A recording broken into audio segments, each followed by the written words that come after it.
नमस्कार दोस्तों, omni channel में आपका स्वागत है। और आज आप इस वीडियो में ओमनी इंग्लिश के तहत एक और फ्रेश वीडियो को देख रहे हैं। तो दोस्तों जी हाँ, ये है 768वें दिन का क्लास। और जैसा कि आपने हमारे थंबनेल में देखा, कुछ नए टेक्स्ट और कुछ नए वर्ड्स के साथ, खासकर दोस्तों इसमें साइलेंट लेटर वाले वर्ड्स के ऊपर भी बहुत सारे जो है वर्ड्स मीनिंग आ गए हैं, जो कि KN से स्टार्ट हो रहे हैं।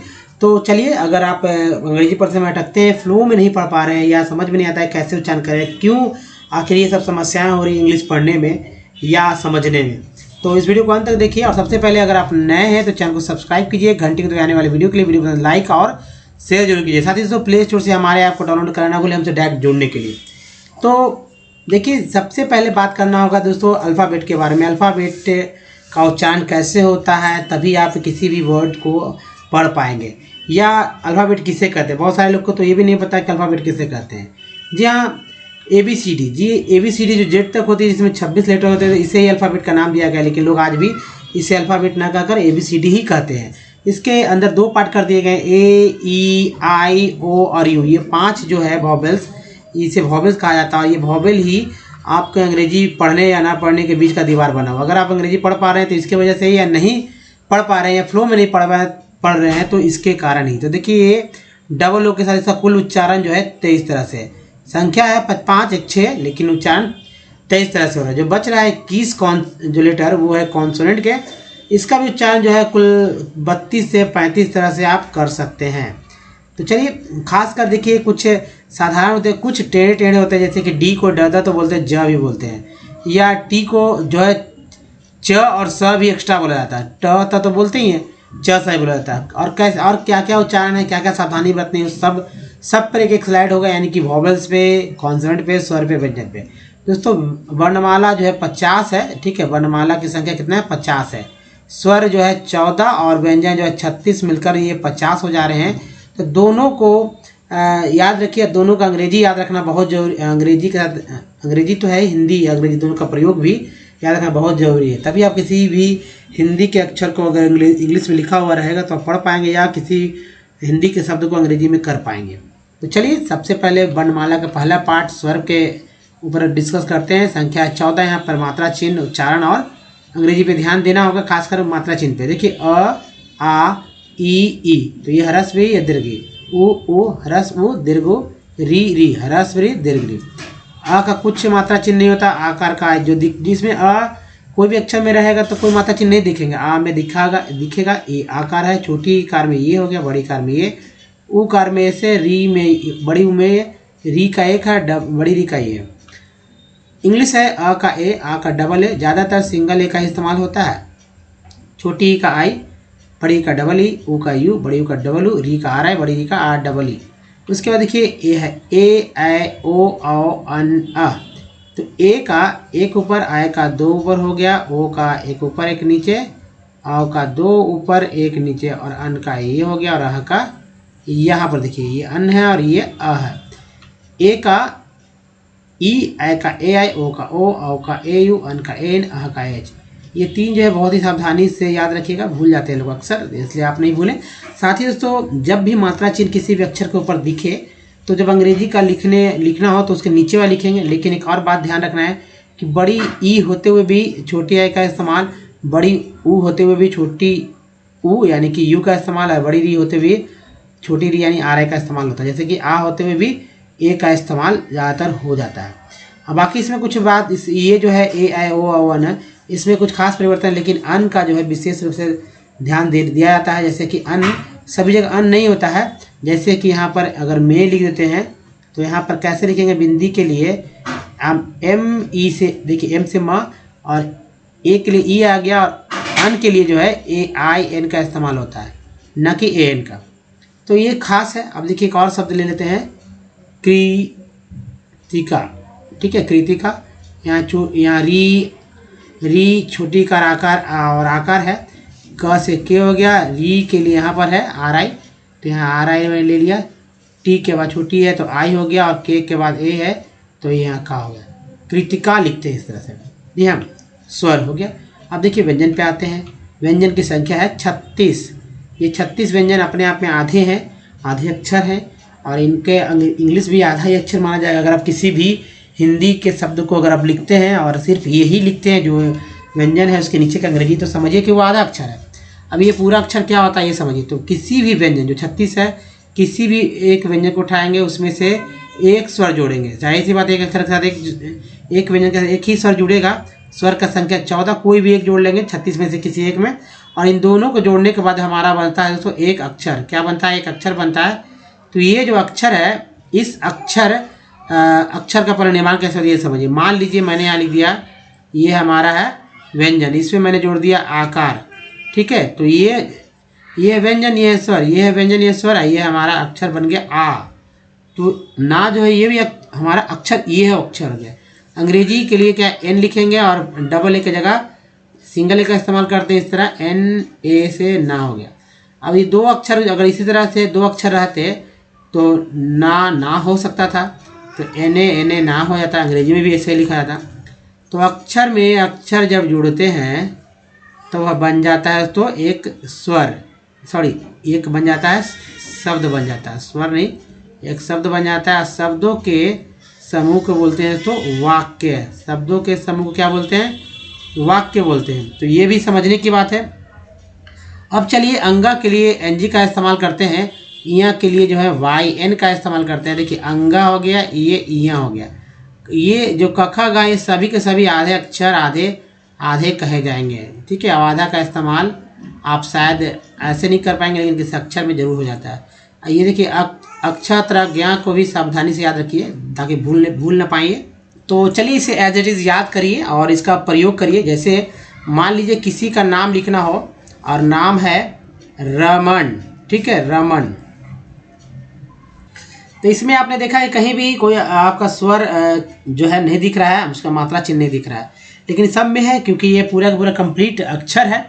तो रमन के लिए लिखेंगे इस तरह से आर के र के लिए आर होता है, एम ए हो गया, इसमें एम के लिए म से एम हो गया और इसमें ए और एन लिखेंगे। लास्ट में लिखने की ज़रूरत नहीं होता है हिंदी में। अगर लिखा रहता राम तो क्या होता, आर ए ही लिखते हैं और एम लिखते हैं, लास्ट में भी ए नहीं लिखने की जरूरत होता। मान लीजिए लिखा रहता सीता, ये छोटा छोटा मैं अक्षर ले रहा हूँ ताकि आप समझ में आए। तो यहाँ पर क्या होता है SITA सीता। मान लीजिए लिखा रहता अकबर, ठीक है, तो अकबर मान लीजिए है अकबर लिखा हुआ है, इसमें भी कोई मात्रा चिन्ह आपको दिख नहीं रहा होगा। तो AKABAR, अ में तो लिखने की जरूरत नहीं है, क में अ, बी में अ, आर में अ, जो कि लिखने की आवश्यकता नहीं होता है। तो इस तरह से अकबर लिखा जाता है। तो ऐसे ही आप किसी भी नाम को लिख सकते हैं। मान लीजिए लिखा है सिद्धार्थ लिख दिया मैंने। और ये सिद्धार्थ कैसे लिखेंगे? तो SI से C हो गया और D से ड और फिर DH धा हो गया, आकार लग गया इसमें, और र और TS से थ, सिद्धार्थ। इस तरह से लिख सकते हैं। तो चलिए ये नाम लिखने का तरीका है, ऐसे ही सीखना होगा। इसके लिए पहले आपको हमारा व्यंजन सीखना होगा, व्यंजन के बाद हमारा स्वर और उसका मात्रा चिन्ह पे ध्यान रखना होगा, उसी के अनुसार लिखना होगा। अंग्रेजी तभी होगा। और इसी तरह जब इंग्लिश में लिखा रहे कोई नाम हिंदी का तो वैसे ही पढ़ना भी होगा। तो चलिए आगे बढ़ते हैं और कॉन्सोनेंट के बारे में बात करते हैं। दोस्तों कॉन्सोनेंट जो है 21 है ना, कॉन्सोनेंट 21 है, यानी कि अल्फ़ाबेट से AEIOU को हटा देने के जो बचता है वो कॉन्सोनेंट है। लेकिन यहाँ पर खास इंपॉर्टेंट हम लोग के लिए होता है कि उच्चारण क्या होता है। व्यंजन में देखिए, व्यंजन जो आपने देखा उसमें 36 था, उन 36 में से ये जो 21 है वो आ ही जाएंगे, तो बचता है 15। तब भी वो हम लोग को यहाँ 15 कम ही देखना है व्यंजन से, ठीक है। इसमें 15 कम है और व्यंजन में सारे के सारे कॉन्सोनेंट के पार्ट आ ही जा रहे हैं, एक दो को छोड़कर, जैसे एक्स वगैरह नहीं मिलते हैं वहाँ पर। तो देखिए बी को ब बोलते हैं, सी को क श, डी को ड द और डी को ज भी बोलते हैं, एफ को फ, जी को ग ज, एच को बोलते हैं ह। अब देखिए जे को ज, के को क, एल को ल, एम को म, एन को न, पी को बोलते हैं प, क्यू को क्यू, आर को र ड, एस को स ज, टी को ट थ और च स भी बोलते हैं। भी को भी जो है उसको व भ, डब्ल्यू को व बोलते हैं। उसके बाद एक्स को एक्स बोलते हैं, वाई को या, जेड को ज झ आदि बोला जाता है। देखिए जो बी हमारा ये होता है क, बहुत इंपॉर्टेंट है। जैसे सी से क और के से भी क होता है, सी के से भी क होगा, और क्यू यू ई से भी क होगा, ये दोनों क होता है, क्यू से भी क होता है। तो ये समझिए कि भाई क के लिए कितने हैं। अब देखिए इंग्लिश वाले शब्द में अगर इंग्लिश कोई वर्ड है उसमें क के लिए सी लिखते हैं, स के लिए सी ई लिखते हैं, याद रखिएगा, स के लिए सी लिखते हैं। इंग्लिश वाले वर्ड में क के लिए के भी लिखते हैं लेकिन कम, लेकिन हिंदी के शब्दों में अगर क लिखना है उसके लिए के का इस्तेमाल मैक्सिमम होता है, ठीक है, मैक्सिमम। तो चलिए अब देखिए एस को स भी बोलते हैं, जय बोलते हैं, लेकिन पहले डी के बारे में जब बात कर लेते हैं कि एक वर्ड ले लेते हैं GRADUATE, उच्चारण होता है तो डी का यहाँ पर ज, तभी तो ग्रेजुएट पढ़ते हैं, नहीं तो ग्रेजुएट या ग्रेजुएट पढ़ते तो जो है उच्चारण गलत हो जाता है। अब देखिए HAS में एस को ज बोलते हैं, और ये हो गया दोस्तों हैज, ठीक है, ये हो गया हैज हो गया। अब देखें टी को टाता तो बोलते हैं, चासा कैसे बोलते हैं, जैसे TURE को बोलते हैं चर, TURE को बोलते हैं चर, और TUAL को बोलते हैं चुअल, TUL को बोलते हैं चुअल। इसके अलावा TION को बोलते हैं सन,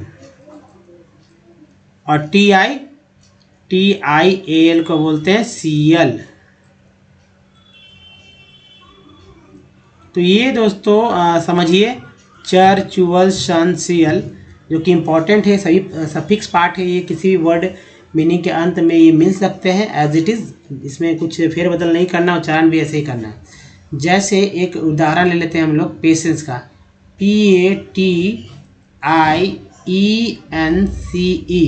इसका उच्चारण होता है पेशेंस, ठीक है, पेशेंस उच्चारण करेंगे इसका।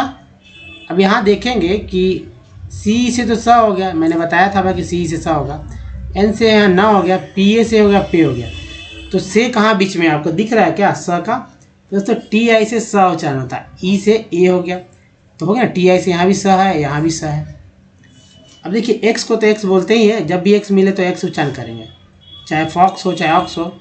जब वर्ड मीनिंग EX से स्टार्ट हो तब भी EX को एक्स ही बोलते हैं, ना कि EX करके बोलेंगे। जैसे एक्सक्यूज में EX को एक्स ही बोलते हैं, या एग्ज़ाम हो, एग्जीबिशन हो, एग्जिस्ट हो, बहुत सारे वर्ड, एग्जाइल हो, एग्जामिनेशन हो, कई वर्ड। तो चले अब सबसे इम्पोर्टेंट पार्ट है वॉवेल्स का, और वॉवेल्स हमेशा आपके दिमाग में रहना चाहिए। ये देखिए वॉवेल जो है ये ए है, और ए यहाँ पर लिख दिया गया है। उसके बाद देखिए ई, देखिए ए को सिर्फ ए ही नहीं पढ़ा जाता है, बल्कि और ए भी उच्चारण होता है। ई का उच्चारण सिर्फ ई ही नहीं होगा, बल्कि आ और ए भी होगा। आई का उच्चारण सिर्फ आई ही नहीं होता है, ठीक है, आई का उच्चारण सिर्फ आई नहीं होता है, बल्कि होता है अ भी, आ भी, ई भी और बड़ी भी। यही ध्यान देना, ओ का उच्चारण सिर्फ ओ नहीं होकर बल्कि और क्या क्या हो सकता है, तो देखिए ओ का उच्चारण ओ न होकर अ भी, आ भी, ओ भी होगा, और यू का उच्चारण सिर्फ यू ही नहीं बल्कि अ, आ, ऊ भी होगा। बड़ी ओ का उच्चारण सिर्फ बड़ी ओ ही नहीं बल्कि अ, आ, ओ और ऊ भी होगा। एक वर्ड मीनिंग ले लेते हैं समझने के लिए। मान लीजिए कि एक कोई भी वर्ड मीनिंग है, AEIOU, यही सब आएंगे, कुछ बाहर से नहीं आने वाला है। कॉन्सोनेंट के बाद जब भी कोई कॉन्सोनेंट हो उसके बाद वॉवेल जो आता है यही वॉवेल लगा, उसके बाद कॉन्सोनेंट, उसके बाद वॉवेल, इस तरह से एक वर्ड मीनिंग बन जाता है, ठीक है, इस तरह से एक वर्ड अंग्रेजी का बनता है। अब देखिए कि जो मान लीजिए कि ए को सिर्फ ए ही उच्चारण करते रहते हैं तो गलती कितनी होती है। जैसे एम, ठीक है, एम है और MEDAL, यहाँ पर ए का उच्चारण क्या हो रहा है, ए, गलत, ऐसा नहीं हो सकता। तो ए का उच्चारण सिर्फ ए यहाँ नहीं हो रहा है, बल्कि यहाँ ए का उच्चारण अ हो रहा है, मेडल, ना कि मेडल बोला जा रहा है, मेडल बोला जाता है, ठीक है, इस तरह से लिखेंगे मेडल, जी के साथ अ है। अब यहाँ पर देखिए MADE, यहाँ पर ए का उच्चारण क्या हो रहा है, तो यहाँ पर ए का उच्चारण ए हो रहा है, क्या लिखते हैं, वो पढ़ते हैं मेड, तो हो गया ना, एम के साथ ए आ गया, मेड, ए है ना, ए का उच्चारण एम में लगा तो ए मेड हो गया। अब देखिए यहाँ पर MAD अगर लिखा रहता तो क्या उच्चारण होता, तब मैड हो जाता है, यानी कि ए, ये है ए, मैड। अगर MASS रहता तो यहाँ पर ए का उच्चारण क्या होता है? मास। ठीक है, मास, यानी कि ए का उच्चारण यहाँ पर आ के रूप में होता है मास। तो ये दोस्तों अब देखिए ये तो था, इसलिए हर एक वर्ड मीनिंग को पढ़ते समय जब आपको लगे कि ये स्पेलिंग ये नहीं हो रहा है, नहीं समझ में आ रहा है, तो आप उन उच्चारण पे विशेष ना ध्यान देकर जो और भी यहाँ पर लिखे गए हैं उच्चारण करने के तरीके, उस पर ध्यान देना आपको बहुत जरूरी होगा। तभी आप समझ में आएंगे कि वाकई में ये उच्चारण इसके अलावा भी और दूसरे तरह से हो सकता है। तो चलिए आगे बढ़ते हैं और देखिए, जिनको नहीं पढ़ने आता हमारे से पढ़े। किटी, किटल, किटली, सुनिए भी और साथ में उच्चारण में कीजिए। किटुल, किविक, किवियुक, कीजर्स, कर्स, क्लैबी, क्लैट्स, क्लैंस, क्लैंस, क्लेन। दोस्तों ये देखिए क्लकर, फिर देखिए क्लैंक्स, क्लैंस, क्लैनी, क्लच, TCH को क्या बोलते हैं? क्लैट्स, क्लैक्सॉन, क्लैम्स, क्लैम्प्स, क्लेंक्स और ये क्लेप्ट। नेक्स्ट देखिए क्लेप्टो, क्लेट्स्क, नेक्स्ट है क्लेट्स, क्लिक्स, क्लियर। अब ये क्लियर का अलग तरीका है लिखने का, लेकिन यहाँ पर ही क्लियर पढ़ेंगे। क्लिंक्स, क्लिंक्स, क्लॉक्स, क्लॉकन और ये क्लॉन्ग्स। नेक्स्ट है क्लूच। ये देखिए हमने 99 में ये 33 यहाँ आप देखा, अब देखिए नेक्स्ट 33। क्लूप्स, क्लॉप्स, क्लोरन, क्लोसेस, क्लक्स, क्लच। टी को यहाँ पर साइलेंट रखा गया है। क्लजी, डी यहाँ भी साइलेंट है। और क्लूब्ड, क्लूजेज, क्लम्स। तो क्लम पढ़ेंगे, क्लम, क्लम। ठीक है, क्लम, एम जो है यहाँ पे साइलेंट है। क्लम्स। नेक्स्ट है, अब देखिए साइलेंट लेटर वाले, के बाद जब एन आए तो के जो साइलेंट हो जाता है, उच्चारण होगा नाउट्स। नोब्ड, नोन, नोआ, knobs, knoll, known, knowns, knight, कोएल्स, कोवेन, क्लंक्स, क्लर्क्स, क्लर्जी, क्लिटिया, कीमिक्स। अब देखिए फिर साइलेंट वाला, knacks, knacks, knacky, knacks, knaggy, knurls, nurse. Next धीरे धीरे देखिए, नर्ली, नार्स, नैरी, नॉप्स, नॉर्स, नेप्स। एक के बाद ये है knaps, never, knaps, kneads, kneels, knells. उसके बाद देखिए नेप्स, नर्स, निक्स, निडोस, knived, knived, knifer, knifes, knight, knifes, nips, नीच। TCH को क्या बोलते थे? नीच हो गया। नेक्स्ट है knived, knifes, knobby, knocks, knots, knocks, knolls, knolly, knars, नॉस्प्स, नॉस्प्स, नॉटी। तो ये दोस्तों था 99 वर्ड्स। तो पढ़ने के तरीका को यहाँ समझ सकते हैं और कम से कम उच्चारण डिफरेंट होते हैं, एक एक दो वोवेल्स के वजह से अलग अलग तरह से उच्चारण किए गए हैं। साथ ही यहाँ पर आपने देखा कि कैसे जो है कि सभी जगह साइलेंट था, इस स्लाइड में तो पूरा का पूरा ही था। तो चलिए आगे बढ़ते हैं। और हमारे वीडियो को अगर आप डे 1 से देखना चाहते हैं तो ओमनीसेंट इंग्लिश यूट्यूब को सच में गूगल पर बोलिए ओमनीसेंट इंग्लिश, सारे वीडियो को लिख लीजिए दोस्तों। वीडियो की संख्या है 958। ये संख्या बढ़ रही है, अगर आप ये लेट से देख रहे हैं प्लस हो जाएगा। अगर आपको पढ़ना नहीं आता, सीखना चाहते हैं, लिखना नहीं आता, सीखना चाहते हैं, बोलना नहीं आता, सीखना और समझना चाहते हैं। तो सब कुछ सीखेंगे विथ इजी स्टेप्स। ना तो ग्रामर्स की बुक लेना, मोटो डिक्शनरी खरीदना, करना क्या है कि एक A4 साइज की कॉपी लेना है और उस पर आप जो है जो मेरा वीडियो दे है उसको देखिए और स्क्रीनशॉट लेकर उसको लिखिए। लिखते समय विशेष ध्यान देना है कि बोल बोल कर लिखना है। जी हाँ, तो बोल बोल कर लिखना है। और यहाँ पर अंग्रेजी कैसे पढ़ेंगे ये देखिए।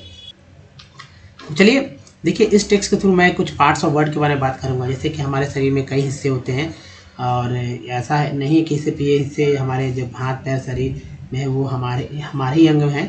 पूरे धरती के जितने भी ये प्राणी हैं, हम खासकर जो ह्यूमन बींग्स हैं, सभी में ऐसा ही पाया जाता है लगभग। तो यही बात इंग्लिश वर्ड के साथ समझते हैं कि इंग्लिश वर्ड में कुछ ऐसे पार्ट हैं जो कि बार बार कुछ ये पार्ट्स 50 के आसपास समझ के रखिए, ये बार बार रिपीट हो रहे हैं। इन 50-60 के आसपास का जो वर्ड्स हैं, पार्ट्स ऑफ वर्ड जो कि प्रीफिक्स और सफिक्स है, अगर याद करते हैं तो आपके लिए इंग्लिश पढ़ना बहुत ही ईजी हो जाएगा, थोड़ा सा फास्ट हो जाएगा और जल्दी में फास्ट सीखेंगे। तो उनको ध्यान रखिए। इसके लिए हमारे जो है पहले के वीडियो देख सकते हैं, लास्ट में स्क्रीनशॉट के भी लास्ट वजह से है, वहाँ से भी देख सकते हैं कौन कौन सा पार्ट्स हैं। पीछे वाले वीडियो को जरूर देखिए।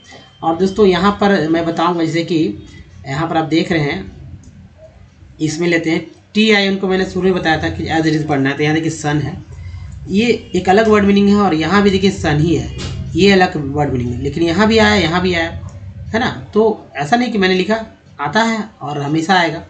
और शुरू में जो लगेंगे जैसे COM जो है, ये हमारा प्रीफिक्स हो जाता है, ये हमारा सफिक्स है, कह सकते हैं। उसी तरह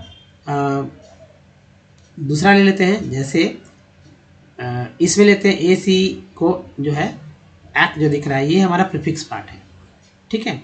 IM जो है प्रीफिक्स पार्ट है और यहाँ पर ANC जो है हमारा सफिक्स पार्ट है। बीच में बच्चा कुछ नहीं है, सिर्फ एक दो वॉवेल्स होता है, उसको उच्चारण बहुत ईजी हो जाता है जब आप वॉवेल्स पे ध्यान देते हैं। तो देखिए AND को एंड बोलते हैं, L लगा तो लैंड हो गया। तो ये लैंड, रिसोर्सेज, C को सब बोलते हैं, ऐसे लग गया। तो resources will live on land, we perform, ER को R बोलते हैं, P लगा पर हो गया, perform our economic activities, IS को इज बोलते हैं, टीज हो गया, on land and we use it in different, ENT को एंड बोलते हैं, R लगा तो रेंट हो गया। वेज दस land is a natural, TR को चर बोलते हैं, AL को अल बोलते हैं, नेचुरल रिसोर्स ऑफ अटमोस्ट, ठीक है, इम्पॉर्टेंस, एन सीक्वेंस बोलते, T लगा टेंस हो गया। इट सपोर्ट नेचुरल, इसमें एल कॉल बोलते हैं, natural vegetation, wild life, human life, economic activities, IS को इज बोलते हैं, T लगा टीज हो गया। Transport and communication systems, however, ER को बोलते हैं, however land is an asset of a finite, देखिए MAG magnitude, therefore is important to use the available, AVLE को able बोलते हैं, available land for various, वो यूज कस बोलते हैं, various purposes with careful planning, ING को इंग बोलते हैं, planning. India has land under a variety of relief features, namely, एक के बाद ई आया तो ये चारण हो गया, LY, namely mountains, plateaus, plains and highland. About 43% of the land area is plain, which provides facilities, IS को इज बोलते हैं, for agriculture, TR को चर बोलते हैं, एग्रीकल्चर एंड, यहाँ पे देखिए एग्री, COL को कल, TR को चर, ये चर भी मैंने बताया था आपको। और इंडस्ट्री, माउंटेन्स, एन को एन बोलते हैं, T लगा टेंथ, अकाउंट्स, AC को अकाउंट्स फॉर 30%, ENT को एन बोलते हैं, C लगा सेंट। तो इस तरह से दोस्तों आप पढ़ सकते हैं कोई भी चीज़ को अच्छे से। तो चलिए अब देखिए, जिनको भी वॉवेल्स याद करने में दिक्कत हो वह इस तरह से याद करें। जैसे कि मान लीजिए वॉवेल्स है, और जब भी कोई वर्ड मीनिंग मिले आपको तो उन वर्ड मीनिंग में आपको एक बात, मान लीजिए ये लिख दिया मैंने एंडीवर, ठीक है, एंडीवर में लिखा है, इसी तरह से आप समझिए एंडीवर में लिख दिया गया। तो जब भी कोई वर्ड मीनिंग हो तो याद करते, जब पढ़ते समय मान लीजिए दिक्कत हो तो आप समझिए कि सभी अ और सभी वॉवेल में आ आएगा ही। उसके बाद ई और आई का याद करने का तरीका है, ई बढ़ा लीजिए तो देखिए ई को ई आई और आई को आई होता है। ओ यू डबल ओ में जो है अ, देखिए ओ है तो आ ऊ को बढ़ा लीजिए, और यू में आऊ और वो डबल में आऊ। अब देखिए यू को यू, ओ को ओ, आई को आई और ए को ए उच्चारण करते हैं। ये हो गया। अब चले, अगर कुछ प्रैक्टिस करना है तो ऐसे करेंगे प्रैक्टिस, जैसे कि बहुत ही इंपॉर्टेंट है प्रैक्टिस से ही आप सही शुद्ध वर्ड्स पढ़ पाते हैं सिंगल, बाद में जो है आप पूरे टेक्स्ट को पढ़ेंगे। तो करना क्या है, आपको 100 से 150 वर्ड मीनिंग लेना है, 100 से 150 वर्ड मीनिंग लेना है। ये 10 दिनों में आपको धीरे धीरे प्रैक्टिस करना है, 10 दिन लगाना ही है। और ये वैसे वर्ड मीनिंग हो चाहे जिनका उच्चारण पहले से आपको आता हो, चाहे वो कोई भी हो, कुछ भी हो, कहीं से भी आपको इंग्लिश का दिख रहा हो, आपको शुद्ध उच्चारण आना चाहिए, स्पेलिंग करेक्ट होना चाहिए। अब कॉपी पे लिख लीजिए, जैसे इस तरह मैंने लिखा। आप सीक्वेंस में लिखने की जरूरत नहीं, कहीं से भी कोई वर्ड्स ले सकते हैं, जैसे ए ई आई, कुछ भी कोई वर्ड्स ले लीजिए, 150 होने चाहिए। मैंने ये क्लियर सिंगल में बताता हूँ ताकि आपको समझ में आए। जैसे ए के बारे में चर्चा यहाँ पर ही होगी, कंपनी में ए का उच्चारण क्या हो रहा है, तो अ हो रहा है, ऐसे चेक करना है। ओ का उच्चारण क्या हो रहा है, तो क्या हो रहा है, तो यहाँ अ हो रहा है, लेकिन आपको ध्यान देना होगा, ओ के बारे में ओ का चर्चा होगा। सॉल्ट में ए का उच्चारण क्या हो रहा है, तो आ हो रहा है। केयर में ए का उच्चारण क्या हो रहा है, तो ए हो रहा है। मैप में ए का उच्चारण क्या हो रहा है, तो ए हो रहा है। परफेक्ट में 2 ही है, तो पहला ई का उच्चारण जो है अ और दूसरा ई का उच्चारण है दोस्तों वो ए के रूप में होता है। उसके बाद प्रीफिक्स में 2 ई है, पहला ई का उच्चारण छोटी, दूसरा ई का उच्चारण जो है बड़ी के रूप में। 10 में जो ई है उसका ए के रूप में उच्चारण होता है। SISR में आई का उच्चारण जो है आ के रूप में हुआ। फिग में आई का उच्चारण जो है छोटी के रूप में। टीन में आई का उच्चारण जो है बड़ी के रूप में। लाइन में आई का उच्चारण जो है आई के रूप में हो रहा है। इसके बाद एस्वेंसन में ओ का उच्चारण अ के रूप में। आउट में ओ का उच्चारण जो है आ के रूप में। मून में डबल ओ का उच्चारण जो है बड़ी ओ के रूप में। लोन में ओ का उच्चारण जो है ओ के रूप में हो रहा है। उसके बाद ब्यूटी बट में यू का उच्चारण अ के रूप में। ब्यूटी पुट में यू का उच्चारण जो है ऊ के रूप में। TUNE ट्यून में यू का उच्चारण EU के रूप में हुआ। अब FLWD फ्लड में डबल ओ का उच्चारण अ के रूप में, और लुक में डबल ओ का उच्चारण जो है बड़ी ओ के रूप में हो रहा है। तो दोस्तों इस तरह से आप प्रैक्टिस करना, प्रैक्टिस कर लेते हो तो वाकई में कोई भी वर्ड्स को आसानी से आप पढ़ पाएंगे। 11वें दिन 10 दिन तक ऐसे प्रैक्टिस कीजिए, 10 से 15 वर्ड मीनिंग के साथ। 11वें दिन लगेगा कि आपको कोई भी वर्ड पढ़ने को दे दिया तो आप एक बार में पढ़ेंगे और समझ में आने लगेगा कि भाई ये ऐसे इस वजह से ये सब पढ़ा गया है। ठीक है, तो दोस्तों इस वीडियो में ही तक। बताइए वीडियो कैसा लगा, अच्छा लगा तो लाइक कीजिए, शेयर कीजिए, नए हैं तो चैनल को सब्सक्राइब कीजिए। घंटी दबाने वाले वीडियो के लिए प्ले स्टोर से हमारे ऐप को डाउनलोड करना ना भूलें। कुछ प्रीवियस वीडियो के लिंक यहाँ है दोस्तों, और चैनल को सब्सक्राइब करने का लिंक यहाँ और प्लेलिस्ट का लिंक है यहाँ पर। दोस्तों इस वीडियो में ही तक, धन्यवाद, थैंक यू। मिलते हैं अगले वीडियो, तो ध्यान रखिए, धन्यवाद, थैंक्स अगेन, धन्यवाद दोस्तों।